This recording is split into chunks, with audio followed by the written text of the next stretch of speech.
পড়াশোনার পাশাপাশি নিজের ক্যাম্পাসেই শীতকালীন নানা রকম পিঠা বিক্রি করছেন সুমাইয়া আক্তার। নানা রকম শীতের পিঠা বিক্রি করে নিজের হাত খরচও চালাচ্ছেন তিনি। টিউশন পাইতে গেলে আপনার কোনো বড় ভাই লাগবে, চিঠি লাগবে।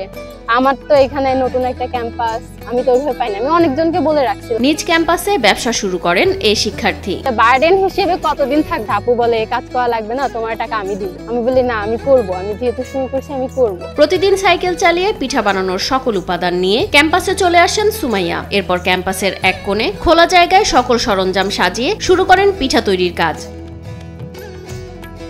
বিভিন্ন স্বাদের ভর্তা দিয়ে গরম গরম পিঠা ক্রেতাদের হাতে তুলে দেন সুমাইয়া। সুস্বাদু এক একটি পিঠা খেয়ে তৃপ্তির ঢেকুর তোলেন তারা। আমি মেইনলি ঝাল প্রেমী, তো আপুর চাটনিটা যথেষ্ট ভালো লেগেছে আমার। এর আগে আমরা কিন্তু আপুর কাছ থেকে বাফা পিঠা খাইছিলাম কিছুদিন আগে, অনেক ভালো হয়েছিল পিঠাটা। তো আজকে এই পিঠাটা খেলাম, এটাও মাশাআল্লাহ অনেক ভালোই ছিল।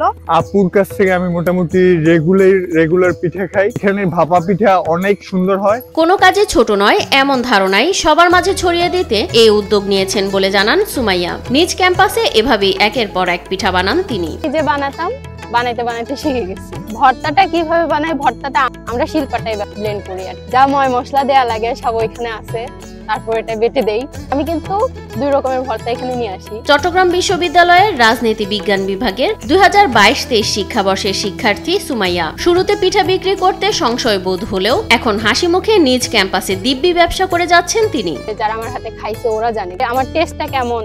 এখানে দোকান দেওয়ার পর মোটামুটি সবাই অনেক রেসপন্স করতেছে, অনেক বেশি ভালোবাসতেছে আমার রান্নাটা, আমার ভর্তাটা, আমার পিঠাটা। সুমাইয়ার এমন কাজে সহায়তা করছেন ক্যাম্পাসের শিক্ষক সহ সহপাঠীরা। তাকে উৎসাহ দিতে পিঠা খেতে আসছেন সবাই।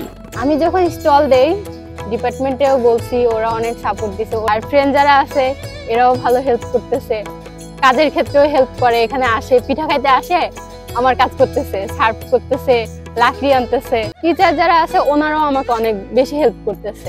এখানে পারমিশন নেওয়ার ব্যাপারটা এটাও অনেক দ্রুত করতে পারছি আমি। স্যার ম্যাম আসতেছে স্টলে, এসে ওনারা পার্সেল নিয়ে যাচ্ছে। আমাদের যে স্টুডেন্ট আছে ওদের থেকেও অর্ডার পাচ্ছি। সুমাইয়ার হাতের পিঠা খেতে বিভিন্ন স্থান থেকে ছুটে আসেন নানা বয়সী মানুষ। মজাদার পিঠা মুখে নিয়ে প্রশংসায় পঞ্চমুখ ক্রেতারা। এর আগে আমরা ভাপা পিঠা খেয়েছি, আজকে চিতই পিঠা খেলাম, সত্যি প্রশংসনীয়। এটা আমাদেরই বেসমেন্ট হয়, সবার উচিত হচ্ছে এখানে এসে পিঠাটা ট্রাই করা। সামর্থ্য না থাকায় রাস্তার ধারেই দোকান দেয় সুমাইয়া। তাকে অনুকরণ করে অনেকেই ক্যাম্পাসে ব্যবসা করছেন বলে জানান তিনি। যে আগে একটা দোকান নেওয়ার ট্রাই করছিলাম, কিন্তু দোকান নেওয়ার সামর্থ্য তো নাই। ফুডকার্টের জন্য ট্রাই করছিলাম, ওইটাও নেওয়া হয় নাই। ক্যাম্পাসে অনেকেই স্টল দিচ্ছে এখন স্টুডেন্টরা। মাত্র 1 মাসের প্রচেষ্টায় ক্যাম্পাসে পিঠা বিক্রেতা হিসেবে এখন পরিচিত মুখ সুমাইয়া। আমি চাচ্ছি যে আমি হালাল ভাবে বা একটু সৎ উপায়ে উপার্জনটা করি।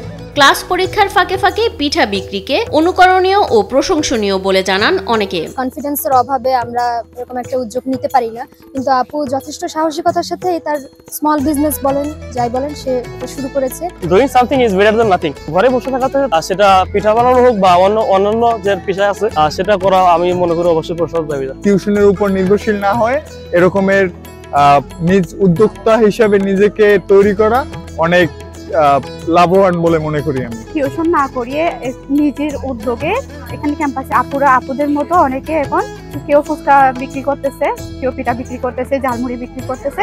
এটা আসলে স্টুডেন্টদেরকে অনুপ্রাণিত করে।